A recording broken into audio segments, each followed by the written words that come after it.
Eu queria que nós olhássemos para esse texto, Filipenses 4, de 1 a 9, pensando um pouquinho sobre como resolver alguns problemas, né? A gente olha para esse texto e percebe algumas coisas, mas antes, porém, vou lê-lo. Filipenses 4, de 1 a 9, o apóstolo Paulo diz: portanto, meus irmãos, a quem amo e de quem tenho saudade, vocês que são a minha alegria e a minha coroa, permaneçam assim firmes no Senhor, ó amados. O que eu rogo a Evódia e também a Sintique é que vivam em harmonia no Senhor.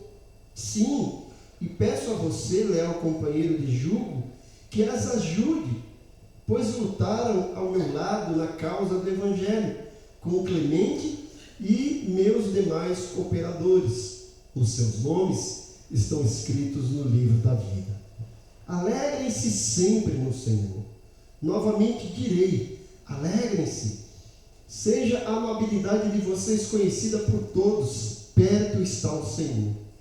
Não andem ansiosos por coisa alguma, mas em tudo pela oração e súplicas e com ação de graças apresentem seus pedidos a Deus. E a paz de Deus, que excede todo entendimento, guardará o coração e a mente de vocês em Cristo Jesus. Finalmente, irmãos, tudo o que for verdadeiro, tudo que for nobre, tudo que for correto, tudo que for puro, tudo que for amável, tudo que for de boa fama, se houver algo de excelente ou digno de louvor, pense nessas coisas. Ponham em prática tudo o que vocês aprenderam, receberam, ouviram e viram em mim. E o Deus da paz estará com vocês. Olhando para esse texto, nós encontramos aqui alguns conselhos e orientações de Paulo, e com certeza conselhos e orientações do Espírito Santo para lidar com problemas que dizem respeito à igreja, à comunidade. Por quê? Paulo escreveu uma carta para a igreja em Filipos. E o interessante é que Paulo escreve essa carta e está preso lá em Roma. Mas não vemos nessa carta nenhum momento Paulo melindroso, com espírito de autocomiseração, reclamando, frustrado por estar preso. Pelo contrário, essa carta é chamada carta da alegria. Paulo, preso, procura animar e alegrar os crentes da cidade de Filipos, da igreja de Filipos. Veja que contradição, né? Ele que precisava de ajuda, de ânimo e de alegria, ele está transbordando de alegria, mesmo preso, enviando essa alegria, esse conforto, esse entusiasmo para a igreja de Filipos. E é uma igreja que estava no coração de Paulo. Paulo tinha, quando a gente olha, parece que duas igrejas prediletas. A igreja de Filipos, que é uma igreja que ajudava, sustentava Paulo no seu ministério, e a igreja de Tessalônica, que é uma igreja que, de certa forma, retribuía Paulo, porque tudo que aprendiam repassavam para as pessoas. E Paulo fala assim: através de vocês o evangelho chegou a todas as regiões aí da Acaia e da Macedônia, a igreja de Tessalônica. E a gente não vê aqui na igreja de Filipos problemas graves, problemas assim, muito profundos, como a igreja, por exemplo, de Corinto. E parece que não há nenhum problema na igreja de Filipos, mas sim tem, porque toda igreja tem problema. Se a igreja não tiver problema, é sinal que não é igreja ou que ainda não está aqui na terra, né? Porque tem problema, porque nós, cada um de nós, somos uma caixinha de problema. Nós temos problemas e passamos por problemas. Mas Paulo, lá longe, querendo que essa igreja melhorasse o seu comportamento, percebe que havia alguma coisa que afetava ainda a igreja de Filipos. E Paulo exorta aqui. A primeira coisa é o problema de relacionamento pessoal, relacionamento interpessoal. E a segunda coisa é uma postura pessoal de cada uma na área das suas emoções e dos seus sentimentos.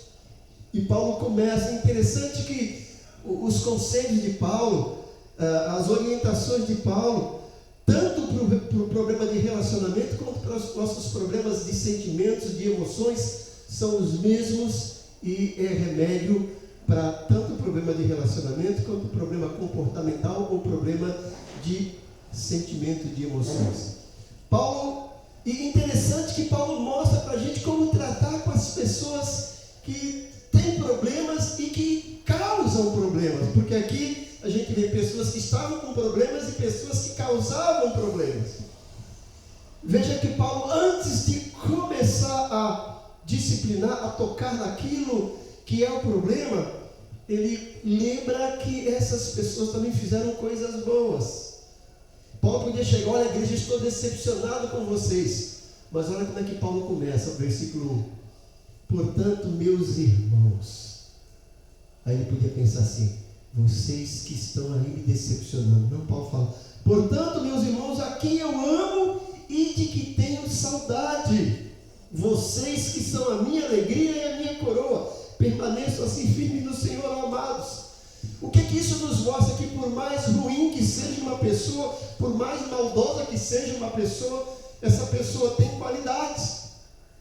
Por mais decepcionante que seja uma igreja, essa igreja também tem qualidades. E Paulo começa exaltando as qualidades e não cutucando lá a ferida e não exaltando as dificuldades. Ele começa exaltando as qualidades.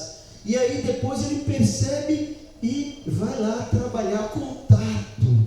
Tato, gente, seria a capacidade de se colocar no lugar do outro e entender assim: olha, se eu fosse repreendido, como é que eu gostaria de ser?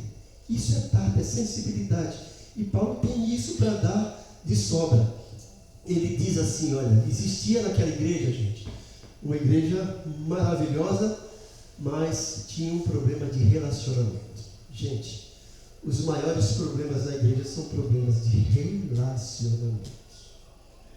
Se nós conseguíssemos resolver os problemas de relacionamentos, posso dizer com certeza que resolveríamos quase que todos os problemas da igreja. E às vezes esses problemas de relacionamento acontecem porque os irmãos não vigiam e não percebem que Satanás é especialista em jogar lanças. E se a gente não estiver com o escudo da fé, essas lanças nos atingem e a gente olha para o irmão de maneira diferente. O irmão passa e não nos viu no cumprimento e diz: fala: meu Deus, que cara, nem me cumprimentou, isso é crente? E já fica assim. E Paulo, contato, ele percebe que havia um problema de relacionamento naquela igreja de duas mulheres. Até o nome delas já é difícil, né? Evódia e Síntique. Paulo diz no versículo 2: o que eu rogo a Evódia e Síntique é que vivam em harmonia. O primeiro remédio, a primeira orientação para a gente vencer os problemas da igreja local é procurar viver em harmonia. Eu sempre gosto de lembrar que Jesus disse que nos amássemos e não que nos amassemos. Amássemos e não que nos amassemos. É para amar. Ele diz: eu rogo essas duas, eu suplico, vivam em harmonia, né? E Paulo fala que essa harmonia é possível no Senhor. Ele fala: vivam em harmonia no Senhor. Se não fosse o Senhor, com certeza, né? Talvez essas duas irmãs que eram pessoas ativas da igreja, como nós vamos ver, estavam passando por momentos difíceis e deixaram que o inimigo entrasse no meio delas e não vigiaram. E agora estavam lá uma bicuda com a outra. E Paulo: olha, eu rogo, vivam em harmonia no Senhor.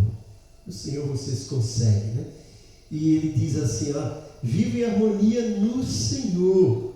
Sim, peço a você, leal companheiro de julgo, está falando para Timóteo lá, né? Que as ajude. Olha lá, gente. As pessoas que estão passando por problema de relacionamento precisam de ajuda. Paulo não fala assim: Timóteo, vai lá e desce o cajado nelas, né? Exclui elas da igreja, manda para fora esse fermento. Paulo fala: ajude elas. Porque Paulo entende que eram pessoas de boa índole, mas estavam passando por momentos difíceis. E ele fala assim: pois lutaram ao meu lado na causa do evangelho. Paulo fala: elas têm valor, elas fizeram algo de bom, elas lutaram do meu lado na causa do evangelho com o Clemente e os meus demais cooperadores. E ele diz: os seus nomes estão escritos no livro da vida. Isso também nos faz pensar que, embora os nossos nomes estejam escritos no livro da vida, aqui na terra nós somos sujeitos a dificuldades e podemos ser problemas para outras pessoas. E podemos enfrentar problemas. E os problemas da igreja, como é que se resolve? Primeiramente, precisamos fazer de tudo para viver em harmonia, para viver em paz. E isso só é possível no Senhor que nos fortalece. Sem Ele não conseguiríamos. Porque às vezes a nossa vontade é falar: Senhor, eu já não aguento mais esse bendito, esse abençoado. Leva ele para a glória, Senhor, né? Leva ele logo, né? Porque se o Senhor me dá força, eu vou dar, né, uma cajadada. Me dê graça, me dê paz, né? Não me dê força nessa hora, não. Mas Paulo fala: ajude. Elas não estão vigiando. Deixaram o inimigo entrar no meio, semear contenda, e agora, em vez de trabalharem junto, como trabalhavam comigo, estão brigadas umas com as outras. A primeira coisa que a gente precisa aprender para resolver os nossos problemas de relacionamento na igreja é viver em harmonia.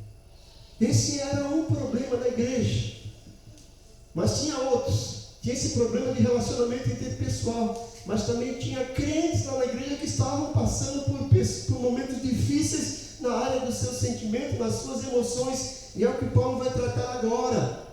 E ele começa dizendo no versículo 4: alegrem-se sempre no Senhor. Novamente direi, alegrem-se. Paulo está dizendo que a maneira da gente vencer as dificuldades, vencer as lutas, vencer os problemas, vencer toda decepção e fracasso, está em nos alegrar no Senhor. Paulo não está mandando a gente se alegrar na luta, Paulo não está mandando a gente se alegrar na decepção, Paulo está mandando a gente se alegrar no Senhor. Porque a decepção vem, a luta vem, e ninguém aqui é um crente hiena que fica lá: glória a Deus, eu estou passando por luta. Não. Mas o crente, a despeito da dificuldade, a despeito da luta, ele tem condições de se alegrar no Senhor, porque ele sabe que o Senhor é poderoso. Como disse mesmo Paulo, Ele é poderoso para fazer infinitamente mais do que tudo que pedimos ou pensamos, conforme a eficácia do seu poder que opera em nós. Ele disse isso para os crentes de Efésios, no capítulo 3, versículo 20. A Ele seja a glória pelos séculos dos séculos agora na igreja. Então a gente pode se alegrar no Senhor. Se Evódia não conseguia se alegrar com Sintique, ela podia se alegrar no Senhor. Se Sintique não conseguia se alegrar com Evódia, ela podia se alegrar no Senhor. E nós, quando estamos passando por depressão, por ansiedade, por lutas, por dificuldades financeiras, a gente pode se alegrar no Senhor, porque o Senhor jamais nos decepciona, o Senhor jamais nos abandona. E Paulo fala: olha, mantenham, cultivem a alegria no Senhor. Primeiro conselho: cultive a harmonia entre vocês. Segundo conselho: cultivem a alegria no Senhor. E aí ele diz aqui no versículo 5: seja a amabilidade de vocês conhecida por todos. Em algumas versões fala: hajam com moderação, seja moderação. Paulo está dizendo: sejam moderados, sejam amáveis, não sejam grosseiros, não sejam agressivos, não sejam ásperos, sejam moderados, sejam pessoas amáveis. Mesmo se você vá repreender alguém, aprenda a repreender com amor. A verdade sem amor, gente, não tem razão de ser dita. É melhor ser silenciado. Mas a verdade precisa ser dita com amor. Porque às vezes, quando a gente diz a verdade sem amor, a gente acaba ferindo. E a verdade precisa ser dita com amor. E Paulo fala: sejam amáveis, sejam moderados. Então, o terceiro conselho aí: cultivem a moderação, a amabilidade. E ele ainda diz nesse versículo 5: perto está o Senhor. Olha que coisa interessante. Se a gente entender o contexto, nós temos que lembrar que Deus, embora esteja lá no alto céu, Ele está perto, Ele está do nosso lado. Se você está enfrentando depressão, ansiedade, problema conjugal, problema financeiro, está desempregado, lembre-se que Deus está perto. E isso serve para Evódia e para Sintique. Vocês estão brigadas? Olha para o lado. vocês. Ele está perto. Vocês estão aprontando. Deus está perto. Se as pessoas lembrassem disso quando chegasse assim na nossa casa para fofocar, falar dos outros, lembrar que Deus está perto, vou falar. Imagine alguém chegar na casa da Márcia Novaes e quer falar mal do pastor. E Márcia, Deus está perto. Filipenses 4:5. Vai pensar 2 vezes, né? E é isso. Perto está o Senhor. Ele está perto para nos socorrer, mas também está perto para nos disciplinar, está perto para nos orientar, para que a gente não cometa erro e para que a gente aprenda a resolver os nossos problemas e a corrigir os nossos erros. O Senhor está perto, Paulo lembra, né? E aí ele chega aqui no versículo 6. O problema é a ansiedade. Não andeis ansiosos por coisa alguma. Não fique ansioso. Ansiedade é uma preocupação exacerbada com algo que ainda não aconteceu. Paulo fala, não fiquem ansiosos. É fácil Paulo dizer isso, né? Paulo não está no meu lugar. E eu vou dizer para alguém também que vocês não estão no lugar de Paulo, né? Porque o que ele sofreu, Paulo tinha motivo de sobra para estar ansioso, depressivo, né? Síndrome de pânico, tudo que vocês imaginam. Mas como é que Paulo aprendeu? Ele fala assim, olha, você está ansioso?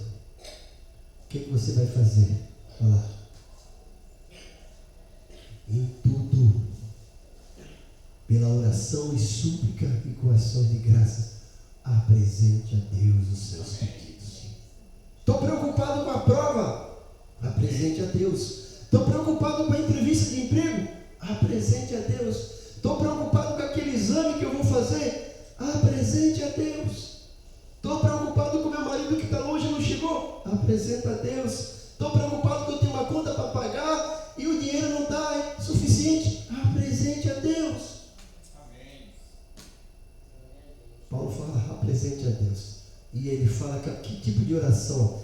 Súplica. É suplicar, Senhor, tem misericórdia do teu servo, da tua serva, e eu não estou aguentando, me dá força. Mas não esqueça de dar ação de graça. E olha, eu sei que o Senhor me dá força, eu posso te agradecer, porque se eu estou aqui clamando, é porque ainda tem um pouco de força, e a tua força se aperfeiçoa na minha fraqueza. E eu estou aqui pedindo, Senhor, a tua graça, a tua misericórdia, me dá força. É isso que Paulo está dizendo. Apresente seus pedidos a Deus. Cultive a oração. E depois ele fala agora, experimente o que? Versículo 7. A paz de Deus, que excede todo o entendimento, guardará o coração e a mente de vocês em Cristo Jesus. Não só o coração, não só as emoções, mas a nossa razão. Conta-se que um empresário bem sucedido estava desanimado com a vida e resolveu se suicidar. E ele foi num viaduto com a intenção de se jogar. Chegou lá no viaduto, estava lá prestes a se jogar. Daqui a pouco ele começou a ouvir uma voz suave cantando: graça, graça, a graça eu achei em Jesus. E aquela música, aquela melodia começou a incomodar o ouvido dele de uma maneira benéfica. E ele, meu Deus, que voz bonita, que melodia bonita. Antes de me suicidar, eu vou descer o viaduto, vou ver quem era. Ele desce.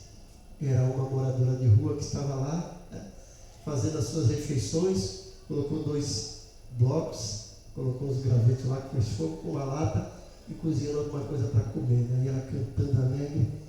E ele: por que a senhora está tão alegre? Porque eu fui numa igreja e conheci Jesus. E ele me salvou.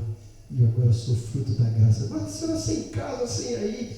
Mas eu estou contente porque o pastor disse que eu tenho uma casa lá no céu, uma mansão. E eu estou contente. Se Jesus não me dá uma casa aqui, não tem problema, porque eu tenho uma casa lá no céu. E eu estou contente por causa disso. É a graça dele que me transformou. E aquele homem ficou perplexo. Eu que tenho casa, mansão, tudo, quero me suicidar. E essa mulher lutando para viver. Ele falou: eu quero conhecer esse Jesus.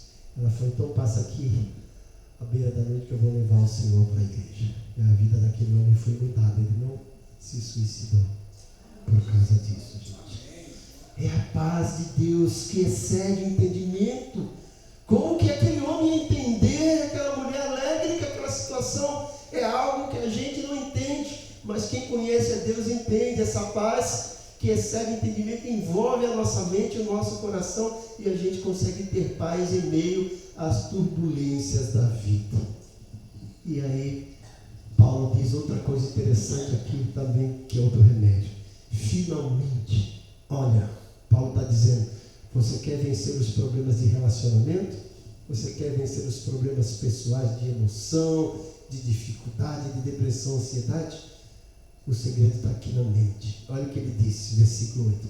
Finalmente, tudo o que for verdadeiro, tudo o que for nobre, tudo o que for correto, tudo o que for puro, tudo o que for amável, tudo o que for de boa fama, se houver algo de excelente ou digno de louvor, pense nessas coisas.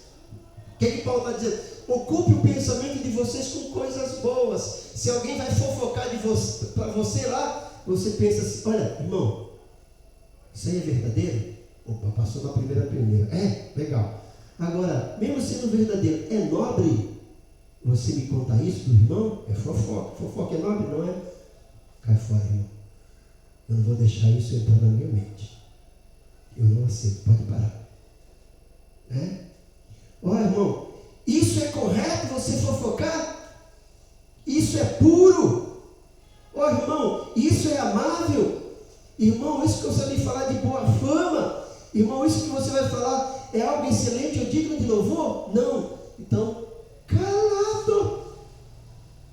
Esquece. Isso serve para nós também. Às vezes a gente não vai fofocar, mas a gente fica lá em casa, né?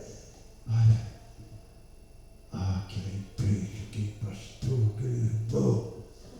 Ocupe sua mente com as qualidades, com as coisas boas, com pureza, com amabilidade, com coisas nobres. Se nós colocarmos lixo na nossa mente, o nosso emocional vai ficar cheio de lixo, vamos ficar intoxicados de lixo. Coloque coisas boas para limpar, faça um detox emocional com coisas boas para ocupar o nosso pensamento. É isso que Paulo está dizendo. Começa aqui. Se Evódia e Síntica tivessem feito isso, elas não estavam bicudas uma com as outras. E essas pessoas que estavam passando problemas emocionais também estavam melhores. E aí Paulo arremata tudo. Olha, agora vocês prestem atenção, versículo 9. Ponham em prática tudo o que vocês aprenderam. Não adianta achar que é bonito, se não colocar em prática não resolve. Ponham em prática tudo o que vocês aprenderam, receberam e ouviram em mim. Olha que coisa interessante ele falar que vocês ouviram, receberam e viram em mim. Nós temos que ensinar não apenas com as nossas palavras, mas com a nossa atitude. Paulo fala, olhe para mim. Não é só o que eu digo, mas é o que eu faço. Eu fui falar para uma pessoa que estava cobrando alguma coisa e ele estava fazendo errado. Ele falou, rapaz, faça o que eu mando e não faça o que eu faço. Isso não funciona. O que funciona é o exemplo. Se a gente quer que alguém faça uma coisa, nós temos que dar um exemplo. E Paulo está dizendo, olha, pratiquem tudo que vocês ouviram, aprenderam e viram em mim. E ele arremata, e o Deus da paz estará com vocês. Pai bondoso, muito obrigado por essa palavra, que é viva, que é eficaz. Muito obrigado por esse culto de ceia, pelo teu povo. Muito obrigado pelo que o Senhor falou conosco nesse culto. O Senhor continua falando. Nós temos plena certeza disso, Pai. E nós te agradecemos e nos ajuda a colocar em prática, como diz a tua palavra, tudo isso que nós aprendemos agora, para a glória do teu nome. Em nome de Jesus. Amém. Vamos